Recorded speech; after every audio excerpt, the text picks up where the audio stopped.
Bismillahirrahmanirrahim. Assalamualaikum warahmatullahi wabarakatuh.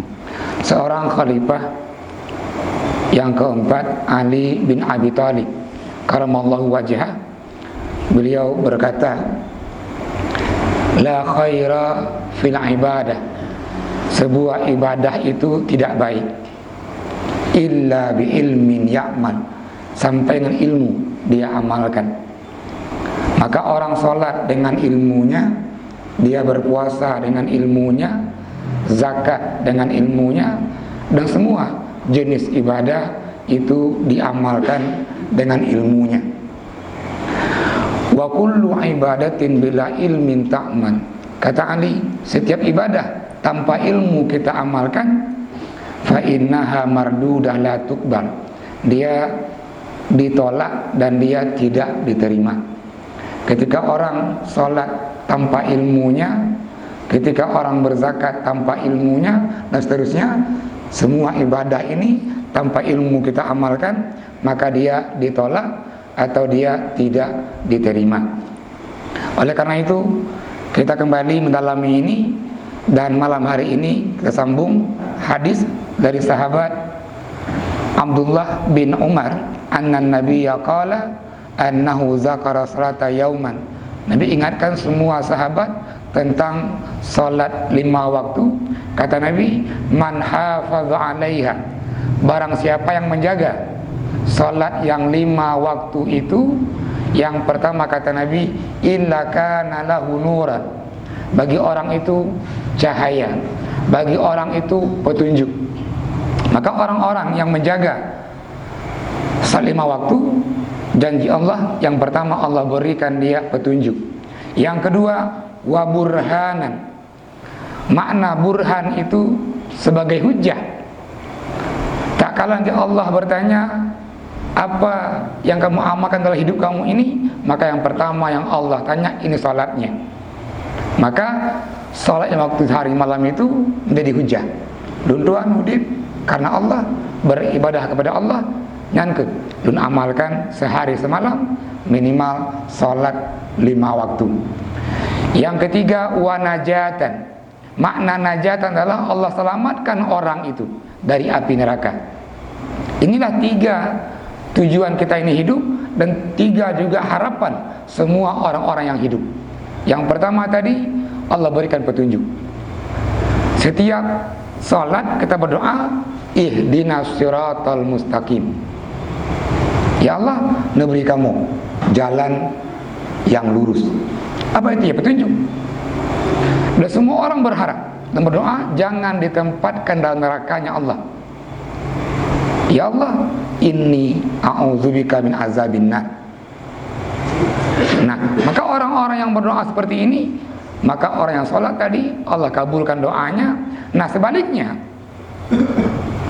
sabda Rasul, waman lam yuhafid 'alaiha, yang enggak menjaga 5 waktu itu, maka yang pertama orang ini hilang kesempatan mendapatkan 3 hal tadi.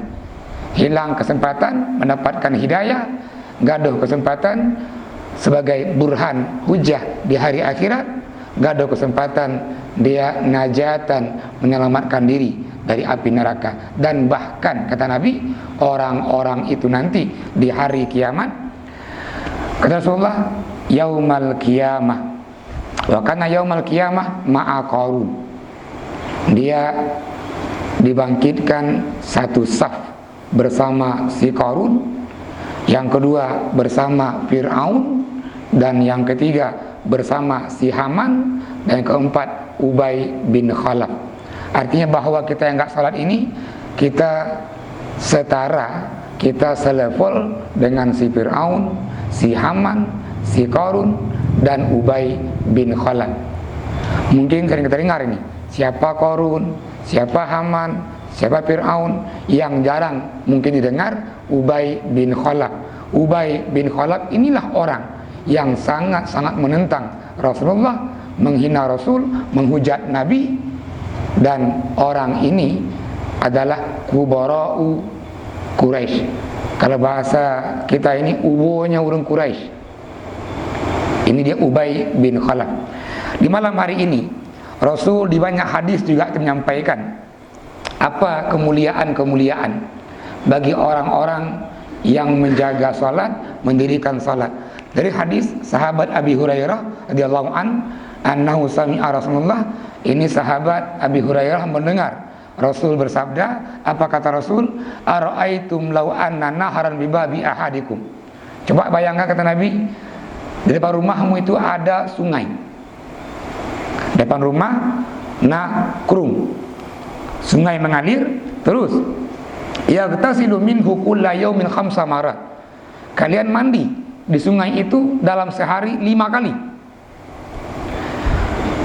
Artinya Nabi ini memberikan ilustrasi, analogi orang-orang yang sholat itu seperti orang yang mandi di sungai depan rumahnya itu sehari 5 kali mandinya.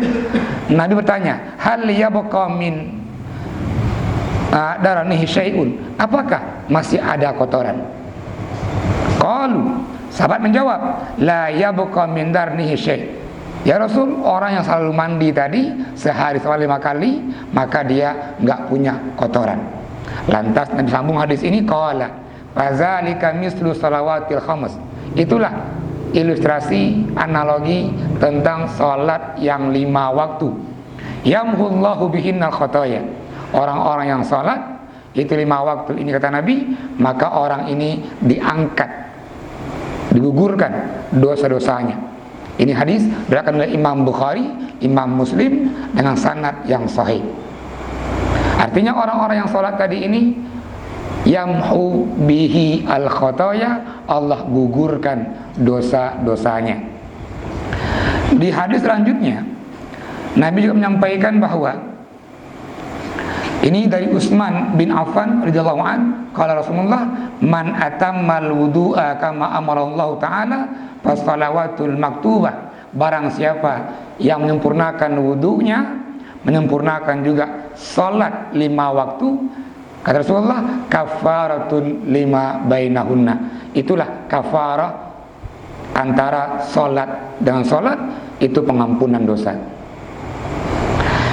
Hadis yang lain juga Rasul menjelaskan, ini dari Abi Musa al-Ash'ari, diriwayatkan oleh Imam Al-Bukhari, Imam Muslim. Bunyi hadis adalah, man shalla bardaini dakhala jannah. Barang siapa yang menjaga salat 5 waktu tadi, maka janji Allah, Allah akan tempatkan orang itu di surganya Allah. Nah, kalau begitu semua kita berharap, ya Allah, masukkan kami ke surgamu, ya Allah. Ya Allah, jauhkan kami dari nerakamu, ya Allah. Kalau mau kita minta ini, maka Allah syaratkan tadi, jagalah salatnya yang 5 waktu. Maka ada orang yang aneh ini. Apa anehnya? Kepingin mau surga, kepingin menyuji Allah, kita mau neraka, namun nggak sholat. Maknanya kalau kita bawa bahasa kasarnya ini, nyuruh melaki, berarti minta dia dimasukkan nerakanya Allah ketika orang itu nggak sholat. Hadis umum itu menjelaskan, ini hadis induk dalam sholat. Kata Rasulullah, sallu kama ra'aitumuni usalli. Awak don sholatlah, kata Rasulullah, sebagaimana saya ini sholat. Kalau begitu, semua sholat yang ikut sholatnya Nabi, itulah sholat yang sempurna. Maka banyak kitab itu yang menjelaskan tentang sifat sholat Nabi. Bagaimana Nabi sholat, takbirnya seperti apa, al-qiyam berdiri seperti apa, rukunya sampai ke tahiyat akhirnya, dan sampai dengan salam.